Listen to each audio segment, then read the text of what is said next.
Max Rendel e a Fraternidade Rosa Cruz. Capítulo 11. Destaques espirituais e o falecimento de Max Rendel. No dia 13 de março, a mãe de Max Rendel faleceu. Ele escreve o seguinte sobre isso. Alguns meses atrás, quando minha mãe, que morava em Copenhague, Dinamarca, faleceu, recebi cartas do meu irmão e da minha irmã, cheias de dor pela perda. Para mim ocorreu exatamente o oposto. Eu a visitava algumas vezes por ano em meu corpo vital por alguns instantes, mas eu não tinha coragem de me materializar ou de falar com ela, pois poderia produzir um choque, que poderia resultar na morte como consequência desse encontro. Além do mais, o uso tão egoísta dessa faculdade é estritamente proibido.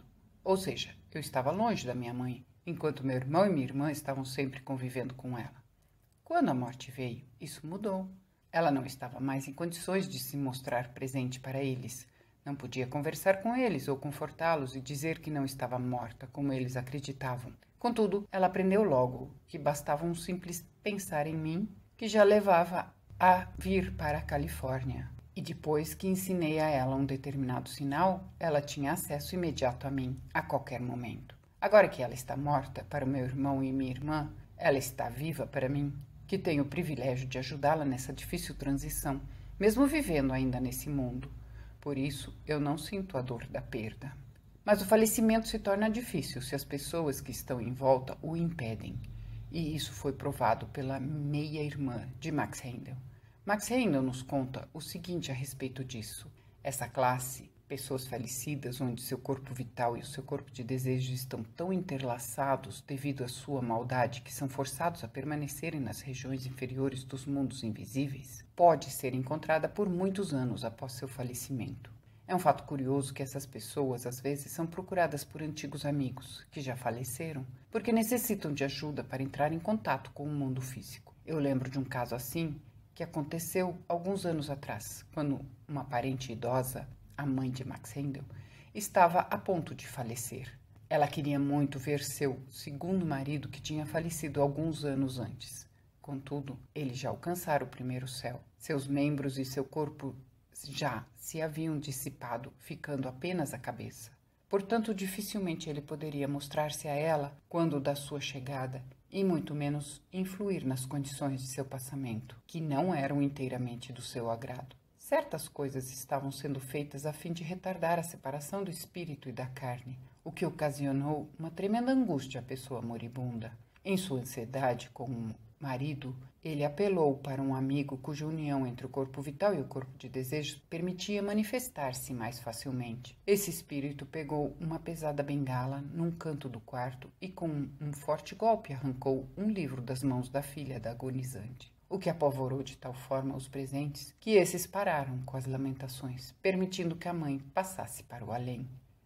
Na primavera de 1916, a antiga máquina de impressão foi substituída por uma mais moderna. Dessa forma, foi permitido dar um formato maior à revista Race from the Rosa Cross. A princípio, Max Rendel tinha a ideia de escrever um jornal diário Rosa Cruz, mas, devido à guerra, muitos membros foram enviados para lá, onde alguns morreram. Também subiram os preços dos maquinários, papéis e similares, enquanto os salários dos tipógrafos eram muito altos. E como não havia membros que pudessem assumir essa função, esse desejo ficou sem ser realizado. Na última página da edição de maio de 1916, Max Rendel escreveu, contestando o simbolismo. No lado interno da capa se encontra um símbolo antigo dos Rosa Cruzes, que os irmãos maiores chamam de cadinho.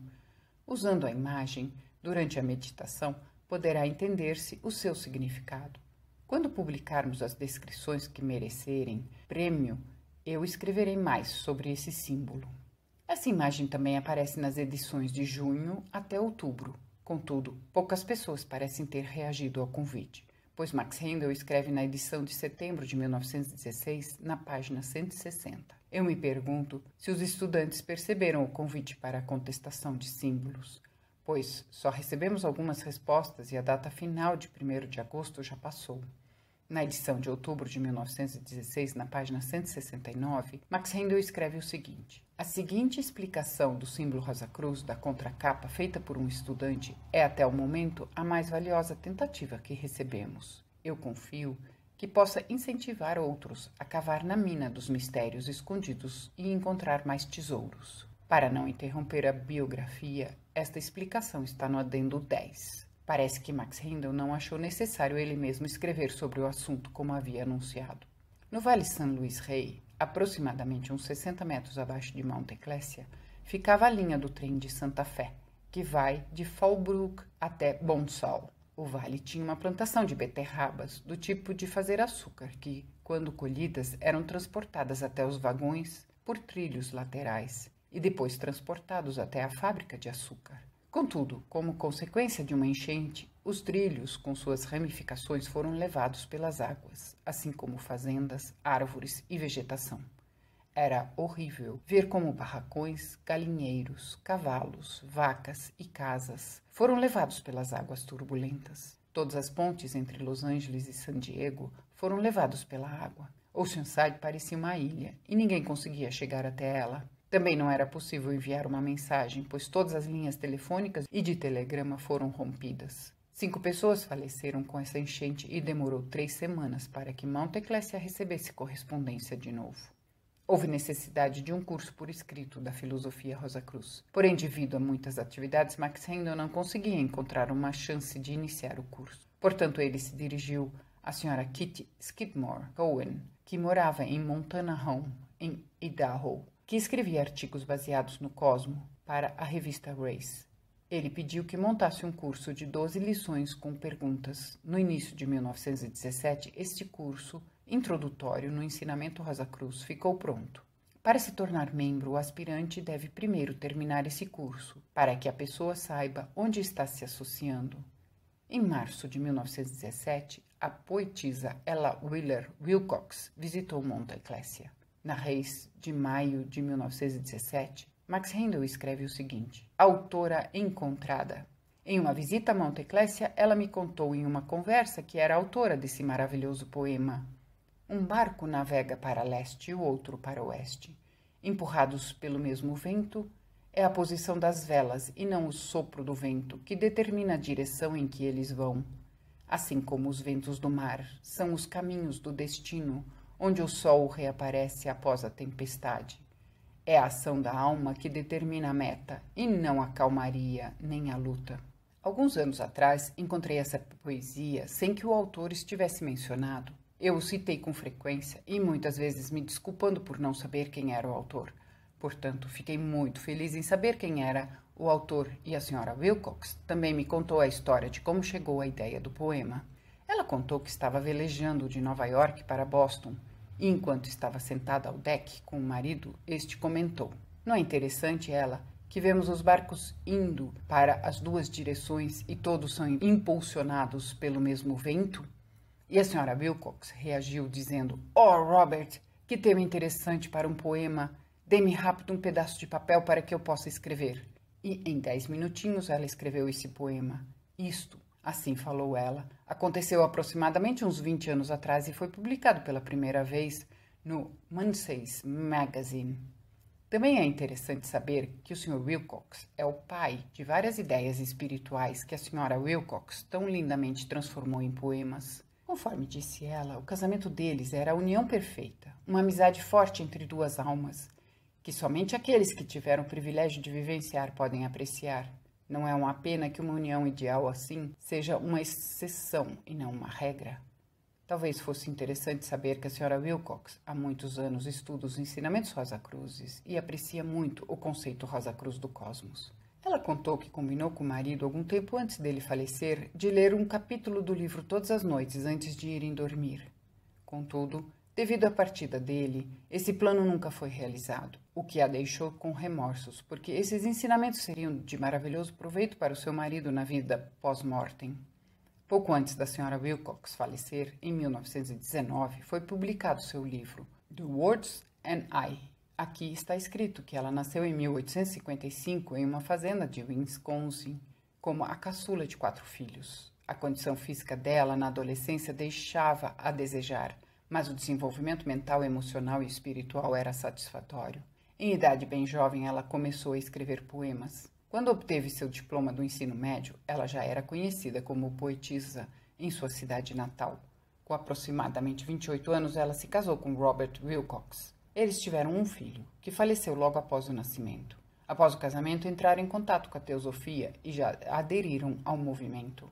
Durante toda a sua vida, mantiveram interesse por assuntos psíquicos e espirituais. Pouco depois do casamento, prometeram um ao outro que aquele que falecesse primeiro iria tentar voltar para se comunicar com o outro, se isso fosse possível. Mas eles não duvidavam dessa possibilidade. Em 1916, Robert Wilcox faleceu, após 30 anos de união e companheirismo com sua esposa. Ela sofreu muito e esse sofrimento ficou cada vez mais forte conforme as semanas iam passando e ela não recebia uma mensagem dele. Ela visitou médiuns famosos em todo o país e alguns sábios de várias religiões e filosofias. Ela ficou em um retiro teosófico e isso ajudou a acalmar, enquanto bons amigos a aconselhavam a não confiar cegamente no espiritismo. Nesse período, ela foi para a Califórnia, porque havia ouvido dizer que lá as energias espirituais são mais fortes. Ainda em busca de ajuda em sua tristeza, fez uma visita a Max Heindel, não entendendo por que ainda não havia tido um contato de Robert. Ela descreve o encontro com Heindel da seguinte forma: durante uma conversa com Max Heindel, um líder da filosofia Rosa Cruz da Califórnia, ele deixou claro para mim as consequências do meu sofrimento. Ele me garantiu que encontraria com o espírito do meu marido assim que aprendesse a controlar meu sofrimento. Eu respondi que me parecia estranho que o Todo-Poderoso Deus não enviasse uma luz a uma alma sofredora para confortá-la quanto mais precisava. Max Heindel me perguntou: você já esteve perto de um lago transparente e viu as árvores refletidas na água? E você já jogou uma pedra naquela água e viu como ficou turbulenta e deixou de refletir a imagem? Mesmo assim, acima da água esperavam a luz e as árvores para se refletirem novamente, quando a água se acalmasse. Desta mesma forma, Deus e a alma do seu marido estão esperando você se acalmar para poderem se mostrar a você. Depois dessa conversa, ela retornou para casa e passou horas em oração e meditação. Após alguns meses, as palavras de Max Heindel se tornaram realidade. Os escritórios ficaram tão lotados que foi necessário fazer um prédio separado para esta atividade. No dia 13 de março de 1917, às 14 horas, após uma pequena cerimônia feita por 9 probacionistas, foi dado início à construção. Contudo, na metade perceberam que financeiramente não conseguiriam continuar e isso só seria possível se conseguissem arrumar uns $1.000. Em San Diego não foi possível fazer um empréstimo diretamente. A senhora Augusta Foss Heindel, que fazia administração financeira para sua mãe, esperava poder fazer um empréstimo dando os bens dela em garantia, mas para isso necessitava da autorização de sua irmã. Este foi concedido, resolvendo assim esse problema, e o prédio da administração pôde ser finalizado. O prédio da administração foi feito em alvenaria. Quando ficasse pronto, teria um andar superior com uma área de 446 metros quadrados. A intenção era colocar a sala de impressão no piso inferior e os escritórios em cima. Neste andar superior também iria ficar um quarto grande, separado em 2 por meio de um biombo, para servir como quarto de dormir para o senhor e a senhora Augusta Foss Heindel. Isso para que Max Heindel não precisasse mais cansar subindo e descendo para o bangalô ao pé do morro. Neste quarto não havia água, mas se fossem até a recepção havia uma torneira. Para tomar um banho precisavam ir para fora, até a torneira no refeitório. Quando o prédio ficou pronto, Max Heindel conseguia chegar na sala de impressão, ao refeitório e comparecer aos rituais na capela, descendo apenas alguns lances de escada, o que antes custava um esforço enorme para ele. Em maio, o Sr. F. H. Kennedy veio fazer uma visita em Mount Ecclesia. Quando chegou à porta de entrada do escritório, perguntou por Max Heindel. O pessoal encaminhou à sala de impressão. Como de costume, a máquina de linotipo estava quebrada. O Sr. Kennedy entrou na sala de impressão, que ainda estava na parte inferior do primeiro prédio. Lá ele viu Max Heindel deitado sob a máquina, enquanto o suor banhava seu rosto. O Sr. Kennedy cumprimentou seu amigo com um sorriso e um olhar de compaixão. Após conversarem um tempinho, o Sr. Kennedy voltou para o escritório da Sra. Augusta Foss Heindel. Ela disse que nunca havia visto o rosto de alguém tão transtornado como o do Sr. Kennedy naquele momento. As lágrimas brilhavam em seus olhos pelo jeito que havia visto Max Heindel. E doía nele o fato de um homem tão culto ser forçado a deitar embaixo de uma máquina para fazer a manutenção necessária. Havia um rapaz mais jovem, mas ele não tinha o menor conhecimento de encaixar as letras e muito menos de fazer a manutenção. O Sr. Kennedy perguntou à Sra. Augusta Foss Heindel o endereço de alguém que fosse membro e que pudesse vir para Mount Ecclesia para ajudar na impressão. Ela conhecia apenas uma pessoa que tinha um pequeno conhecimento de tipografia. Contudo, era um homem pobre, pai de família de 5 filhos. Seu endereço foi anotado e o Sr. Kennedy tomou imediatas providências para fazer este homem com sua família irem para lá. Contudo, para que isso fosse possível, precisava primeiro mandar construir uma casa, que mais tarde foi chamada de Ecclesia Cottage, e garantir um salário de 1 ano para ele. Em junho de 1917, o novo prédio administrativo estava pronto. O Sr. Philip Grell e a família vieram justamente em tempo de ajudar na mudança e instalar as máquinas na sala de impressão. Seu conhecimento de fato do trabalho e da manutenção das máquinas era muito pouco. E também não entregava um trabalho muito limpo. Após 8 meses, a família Grell deixou Mount Ecclesia e Max Handel deitava novamente embaixo das máquinas. Como agora havia mais espaço na sala de impressão, compraram uma impressora maior e foi possível aumentar o tamanho da revista mensal. Tinham salas de depósito onde os livros ficavam bem guardados, sem ficarem misturados e amontoados. Portanto, eles mesmos começaram a encapar, em pequena escala, os livros. Durante os anos da guerra, 1914 a 1918, era muito difícil conseguir funcionários. O Sr. e a Sra. Augusta Foss Handel iam pessoalmente para Los Angeles para procurar cozinheiros, ajudantes de cozinha, estenógrafos, jardineiros e auxiliares de impressão. Financeiramente, isso também era inviável, porque as viagens para Los Angeles aconteciam de 1 a 2 vezes por quinzena e eram caras no transporte e estadia em hotel. As pessoas que vinham dessa forma nunca ficavam muito tempo, porque a vida no campo para eles era muito chata e o vegetarianismo não era desejável. Praticamente a cada 3 meses tinha um cozinheiro novo, que primeiro devia ser ensinado no vegetarianismo e logo depois partia. O mesmo problema acontecia com os ajudantes de impressão, que ou levavam bebida forte e perdiam o controle, ou não se adaptavam à vida fora da cidade. No dia 15 de julho de 1917, o casal Handel saiu de férias. Esta foi a primeira vez desde que a fraternidade foi fundada há 7 anos. Eles partiram no domingo à noite, após o ritual no Pro Ecclesia. Eles entraram no Carita, um carro modelo Overland. Com esse carro foram pelas estradas que já haviam percorrido em outra ocasião, pela linda San Luis Rey, passando pela velha missão franciscana, por sobre o Red Mountain e pelo lago Elsinore. Contudo, essa estrada não era a mesma de antes. Havia paz e alegria no ar, calma e sossego, um bálsamo para os seus corpos e mentes cansados. Algo interiormente tinha mudado. Eles se sentiam jovens, riam, brincavam e cantavam como crianças. De Elsinore, sobre o asfalto lisinho, fizeram o percurso até Colton, a fonte principal de cimento da Califórnia. Depois para Riverside, com seus laranjais imensos, onde o ar ficava impregnado com o cheiro de sua florada que ficava ao lado das frutas douradas. Isso é, com toda certeza, uma região de muita beleza. Isso não era por causa das construções, apesar de serem em sua maioria muito artísticas e bonitas, mas pela natureza. Porque toda essa região do sul da Califórnia é por direito um paraíso frutífero com suas lindas palmeiras, belíssimas magnólias, laranjeiras douradas e a profusão de flores variadas que alegravam a vista para onde se olhasse. 50 anos antes, aproximadamente em 1870, não havia nenhuma árvore nessa região. A região entre Los Angeles e San Bernardino tinha o nome de The 60 Mile Desert, o deserto de 90 quilômetros. Um terreno de caça para os colonizadores que moravam na redondeza. De Riverside não fica longe ir para Redlands, uma cidadezinha turística. Aqui eles passaram pela famosa Smiley Heights, situada numa montanha fina a uma altura de 150 metros, que divide a região em 2 vales amplos rodeados por montanhas de todos os lados. Quando se passa por essa costa, que tem vários pedaços com apenas 60 metros de largura, não precisavam sair do carro para ter uma vista ampla sobre os 2 vales, com suas laranjeiras e outros pomares frutíferos, que se espalhavam até a encosta da montanha. Eles visitaram São Bernardino, a cidade mais antiga da região, e um centro mineiro. Contudo, bastante desapontados, retornaram à costa procurando um pouco de ar mais fresco. Nesse ponto a Califórnia é única, pois mesmo sabendo onde se está, pode-se encontrar todas as temperaturas que desejar, tanto no verão como no inverno, e também não precisa ir longe para isso. Em Mount Ecclesia, por exemplo, é agradavelmente refrescante.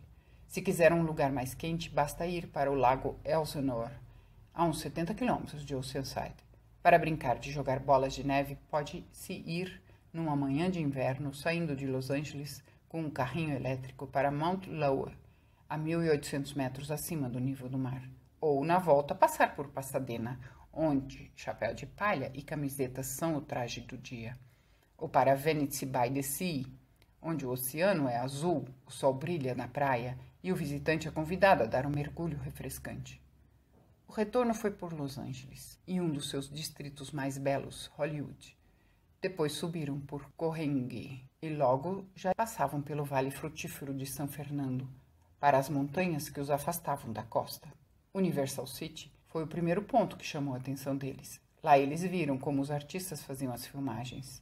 Imitações de castelos antigos espalhados pelas colinas para dar cor às histórias do tempo dos cavaleiros. Um contraste imenso entre o mundo velho e o novo formavam os cowboys que cavalgavam entre as colinas e o gado. Seguindo em frente, passaram pelas cidades floridas de Lancashire, Van Nuys e Owens Mount, do seu lado direito, aquecidas ao sol entre os bosques com frutas.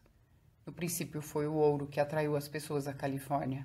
Apesar de nessa região ter muitos minerais, isso se anula com a abundância dos grãos dourados que é produzida nas grandes fazendas, ou das frutas douradas, laranjas, limões e toranjas, ou o petróleo, que tem mais valor que o ouro.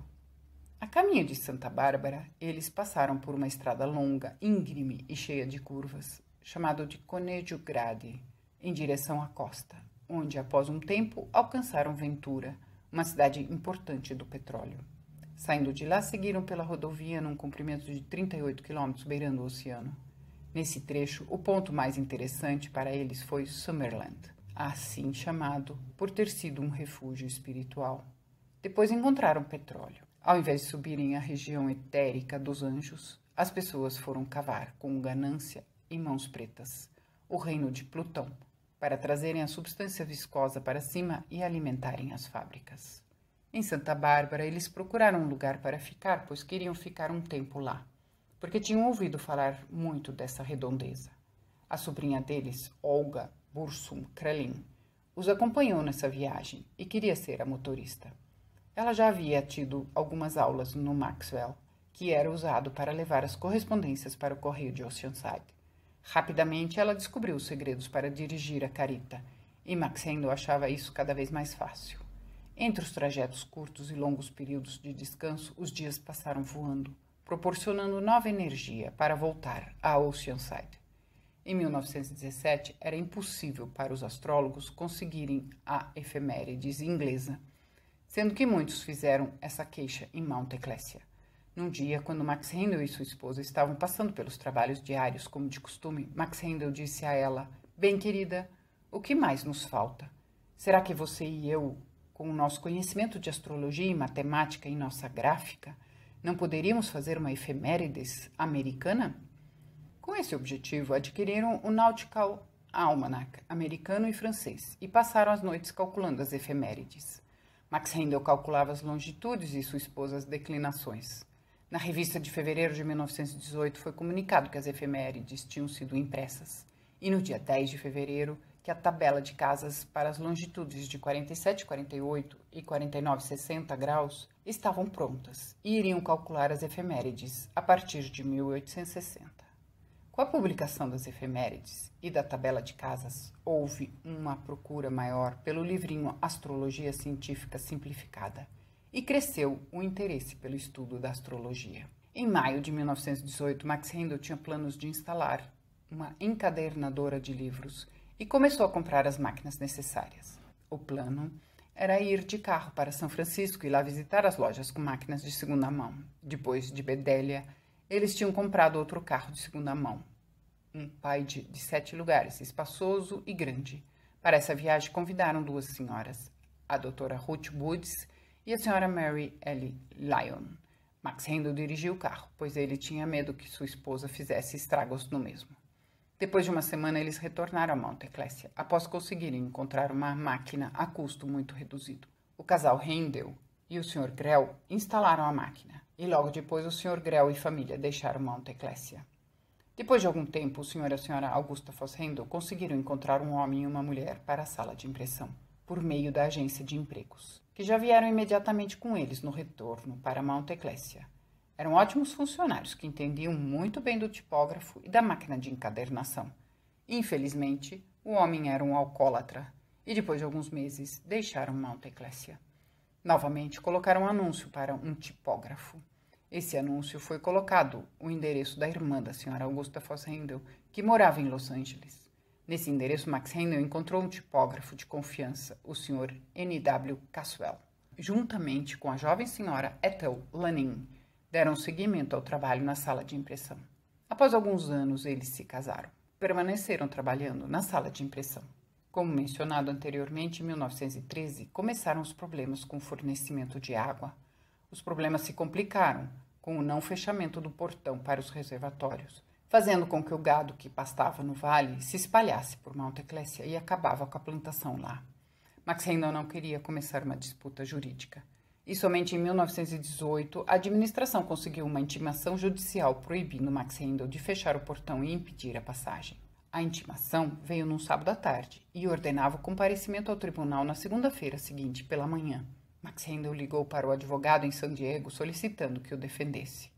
Naquela segunda às 10 horas, o senhor e a senhora Augusta Foss Handel estavam no tribunal, mas o advogado não apareceu. Max Handel precisou ir ao escritório dele para chamá-lo. Quando ele lá chegou, ouviu a voz do seu conselheiro na sala ao lado. A secretária disse que o senhor Adam Thompson havia saído da cidade. Ouvindo isso, Max Handel retornou ao tribunal, onde sua esposa o encorajou que ele mesmo fizesse sua defesa. O juiz estava ciente que o Sr. Thompson havia saído da cidade e, quando sua causa veio à tona, pareceu estar a favor de Max Handel, que venceu o processo contra a cidade de Oceanside. O juiz não gostava da administração, porque deram a entender que haviam comprado o advogado. O fechamento das estradas que estavam no terreno, como o caminho que dava para os reservatórios, ainda não havia totalmente finalizado quando chegou o Sr. Graves no escritório para trabalhar lá. Hiram Graves tinha sido detetive e tinha vários amigos em Oceanside, e logo deixou perceber que muitas coisas no que se referia à administração da cidade não estavam em ordem. Ele juntou provas e os trouxe à tona, fazendo com que fossem obrigados a se retirar. Com isso, escolheram novos representantes que estavam muito dispostos a compensar as falhas do passado, fazendo com que esse caso finalmente se resolvesse em novembro de 1918. Na sala de impressão, também se trabalhava à noite para prepararem vários anos de efemérides. Também foi empenhado muito trabalho nos escritos do livro Mensagens das Estrelas, pois estava escrito na revista que já estava disponível. Sem conversar antes sobre isso com sua esposa, Max Handel foi até o advogado em San Diego em novembro e passou os direitos autorais dos livros e gravuras que estavam em seu nome para os de sua esposa.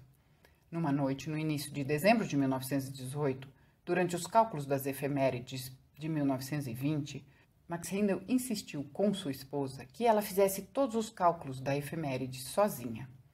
Ela estranhou isso, pois era costume que ela calculava as declinações e ele as longitudes. Então ela perguntou: querido, por que você quer que eu faça todo o trabalho sozinha? Você está pensando em me abandonar? Max Handel respondeu: que nada, querida. Apenas quero poder dizer para as pessoas que você fez os cálculos totalmente sozinha. Quero que se orgulhem de você. Isso a preocupou, porque ele também começou a organizar todos os seus papéis. Depois que a família Grell havia deixado a sede central, houve um período difícil e não sobrou alternativa para Max Handel a não ser ele mesmo fazer a manutenção. Ele estudou a encadernadora até conhecer minuciosamente o mecanismo. Para ter mais experiência, ele mesmo manuseou a máquina no final de novembro. Max Handel estava começando a se animar novamente com o assunto da impressão quando a impressora quebrou e por isso teve que procurar um profissional que entendesse disso. Parecia que todos os homens habilidosos tinham falecido na guerra. Por isso o senhor e a senhora Augusta Foss Handel foram numa quarta-feira, dia 1º de janeiro, em seu page, chamado Carita, para Los Angeles, na tentativa de encontrar um novo tipógrafo. Eles conseguiram encontrar um casal. Um homem era experiente tipógrafo e a mulher tinha conhecimento na encadernadora. Na sexta-feira, dia 3 de janeiro, às 5 horas da manhã, eles partiram de Los Angeles para parar no mercado e comprar verduras. Com o bagageiro lotado com verduras e outras coisas que já haviam comprado antes, chegaram ao final da tarde, famintos e cansados, na sede central. No sábado, dia 4 de janeiro, tinha festa em Mount Ecclesia. Festejaram o Ano Novo atrasado. Alguns amigos da redondeza também estavam lá. Portanto, a biblioteca estava repleta de rostos felizes. Max Handel também estava bem animado e cantou com a sua voz forte, profunda e melodiosa algumas canções. Uma música que ele gostava bastante se chamava Ben Bolt. Ele também cantou uma música conhecida dos marinheiros, Where Are You Going, My Pretty Maid? Uma balada antiga que ele regia gesticulando. Ele contou histórias e acontecimentos engraçados e surpreendeu os presentes com sorvete e bolo que havia comprado em Oceanside. Domingo, dia 5 de janeiro, Max Handel estava silencioso e pensativo, mas estava em bom estado de saúde. Sua atenção estava voltada para as lições dos estudantes. À noite, ele fez uma palestra na Pro Ecclesia. Também na segunda-feira, dia 6 de janeiro, ele estava silencioso, mas em paz e feliz. Ele organizou os papéis em sua escrivaninha, fez anotações referente ao estoque da sala de impressão.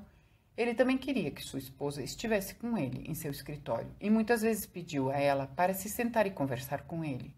Quando ela disse que não queria atrapalhá-lo em seu trabalho, ele respondeu: "Eu acho muito gostoso ter você aqui comigo e quando você me visita." Por volta das 16 horas, Max Handel havia escrito uma carta para a agência de correios para que entregassem uma vez ao dia as correspondências em Mount Ecclesia. Com essa carta, ele foi ao escritório de sua esposa para mostrar a ela. Por volta das 16h30, enquanto sua esposa lia a carta, ele estava se apoiando na escrivaninha dela com uma mão e, de repente, caiu ao chão, atacado por um mal súbito. Foi um tombo estranho, pois parecia que mãos invisíveis o seguravam e suavemente o colocavam no tapete. Quando a senhora Augusta Fazendo se inclinou sobre ele, ouviu suas últimas palavras. "Comigo está tudo bem, querida." Ele perdeu a consciência e foi carregado ao seu quarto, que era ao lado do escritório da senhora Augusta Fazendo. Enquanto ela ficou com ele, os funcionários foram para a Pro Ecclesia fazer o ritual de cura para ele. Às 20h25, ele ainda abriu os seus olhos e sorriu para sua esposa, e logo depois faleceu. Seu corpo foi deixado durante 3 dias e meio sem gelo e sem embalsamar no escritório. Misteriosamente, o corpo não demonstrava mudanças externas e as bochechas mantinham sua cor natural, rosada como se em vida. Alguns amigos acreditavam que Max Handel não tinha falecido. Senhora Augusta Fazendo tomou a decisão de que, se não houvesse mudança até chegarem ao crematório de São Diego, ela deixaria o corpo por mais alguns dias no porão. Contudo, isso não foi necessário, porque quando fizeram o ritual na Pro Ecclesia, Max Handel apareceu para sua esposa e garantiu a ela que tudo estava em ordem. Depois o corpo foi cremado e suas cinzas enterradas junto à raiz da roseira, ao pé da cruz.